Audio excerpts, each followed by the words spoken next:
राजस्थान कांग्रेस में इन दिनों एक नई इबारत लिखी जा रही है। अगर आप गौर से देखें तो पीसीसी चीफ गोविंद सिंह डोटासरा और नेता प्रतिपक्ष टीकाराम जूली की वो मशहूर जुगलबंदी अब कम ही नजर आती है। पहले जहां हर प्रेस कॉन्फ्रेंस और हर मुद्दे पर डोटासरा ही फ्रंट फुट पर खेलते थे, वहीं अब दोनों नेता अलग अलग मोर्चों पर अपनी अपनी ताकत झोंक रहे हैं। चर्चा है कि अलाकमान ने दोनों को नसीहत दी है, डोटासरा संगठन संभाले और जूली विपक्ष की आवाज बने। आखिर इस अलगाव के पीछे की असली सियासी रणनीति क्या है, आइए देखते हैं। गोविंद सिंह डोटासरा इन दिनों तूफानी दौरों पर है। संगठन बढ़ाओ लोकतंत्र बचाओ अभियान के जरिए वे राजस्थान के कोने कोने में कांग्रेस कार्यकर्ताओं की नई फौज तैयार कर रहे हैं।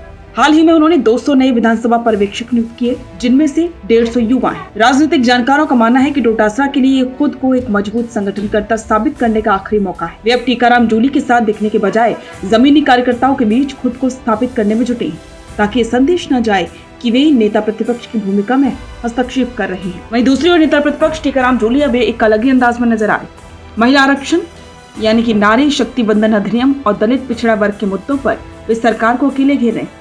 पहले अक्सर ये कहा जाता था कि नेता प्रतिपक्ष जूली हैं, लेकिन बोलते डोटासरा, चाहे वो विधानसभा हो या मीडिया।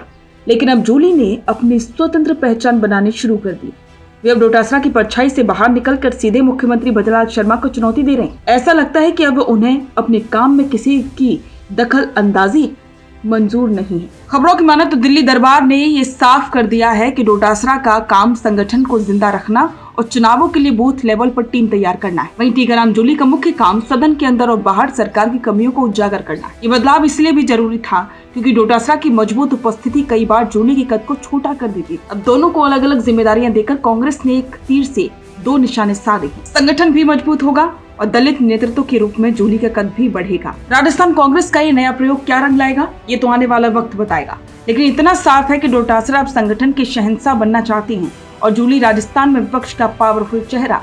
अगर ये दोनों अपनी अपनी भूमिकाओं में सफल रहे तो 2028 की राह कांग्रेस के लिए आसान हो सकती है। लेकिन अगर इस अलगाव से गुटबाजी को जन्म दिया तो पार्टी के लिए मुश्किलें बढ़ना तय है। तो क्या आपको भी लगता है कि डोटासरा और जूली का अलग अलग काम करना कांग्रेस के लिए फायदेमंद होगा? क्या डोटासरा संगठन को मजबूत कर पाएंगे? अपनी राय कमेंट में जरूर दें। और क्या जूली अब डोटासरा के प्रभाव से पूरी तरह से मुक्त हो चुके हैं? तो राजस्थान की इनसाइड स्टोरी के लिए सब्सक्राइब करें द फैक्ट इंडिया। बिजनेस अच्छा हो सकता है, लेकिन अगर नाम नहीं दिखा तो पहचान कैसे बनेगी? अब टेंशन छोड़िए, तो फैक्ट इंडिया आपके बिजनेस को देगा वो पहचान जो पूरे राजस्थान में हर किसी तक पहुंचे। न्यूज चैनल पर विज्ञापन, पॉडकास्ट और प्रमोशन के जरिए आप सीधे 5 लाख सब्सक्राइबर और 10 करोड़ से ज्यादा व्यूज तक अपनी पहुंच बना सकते हैं। तो देर किस बात की, आज ही द फैक्ट इंडिया से जुड़िए और अपने बिजनेस को बनाइए हर घर का नाम।